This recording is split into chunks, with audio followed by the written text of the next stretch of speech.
Hola amigos, bienvenidos a el canal de español con la señora Pérez. We're going to be looking at two very common verbs in Spanish, tener and haber. Before we get started, I wanted to go ahead and give a shout out to one of my followers, Serious Darius. Thank you very much for your comment, and I hope this video is helpful. The verb tener is a very common Spanish verb. It means to have. It is an extremely useful verb, and it is largely irregular when conjugating, meaning it's not going to follow that traditional AR, ER, and IR patterns for regular verbs. The verb tener can be used in multiple ways. First, tener can be used to portray a person's age. For example, yo tengo 27 años. It can also be used to indicate an obligation or a need. Mi mamá tiene que ir a la tienda. The verb tener can also be used to talk about assets and property. For example, él tiene una casa.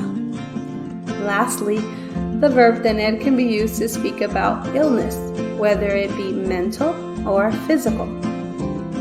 Mi mamá tiene gripe. Now here is the conjugation for tener in the present tense. Yo tengo, tú tienes, él or ella tiene, nosotros tenemos, vosotros tenéis, ellos or ellas tienen. Remember when I said that tener is an irregular verb and is what's going to have an irregular conjugation? Here you can see exactly what I mean. You see in red, you either have the ending for the yo ending in the go, meaning it's a goyo verb.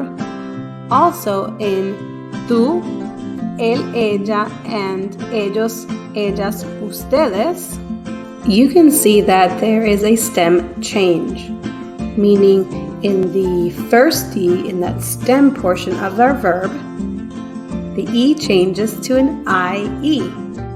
And if you've watched any of my other videos, you know that these are stem changing verbs or boot verbs.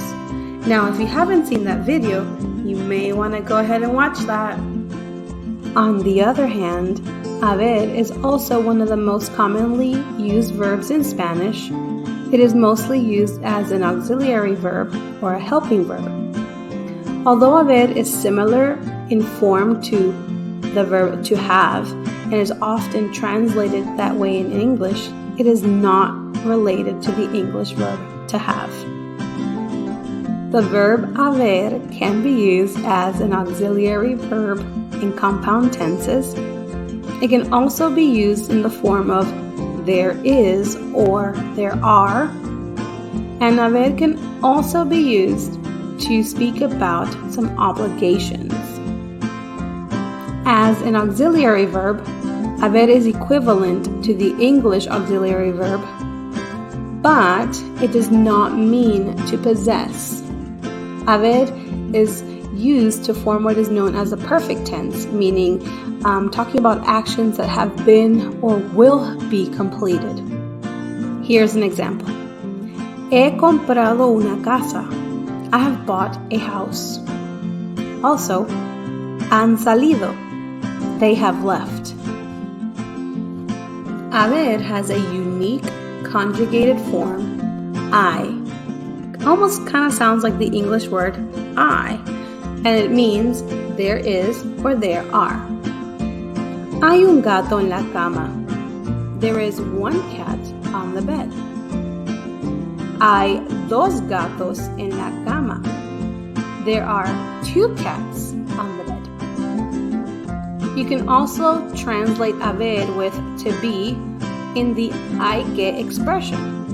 The expression talks about obligations of having to do something without indicating who shall do it. The formula for this is hay que and the infinitive of the verb. Here are some examples. Hay que nadar. It is necessary to swim. Habrá que comprar un regalo. It is necessary to buy a gift.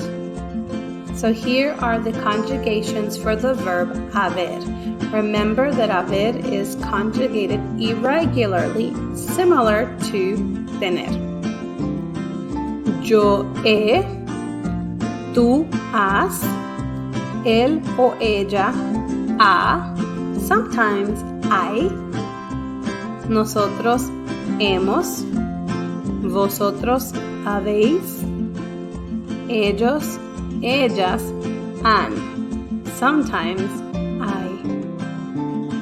Let's review the differences between tener and haber.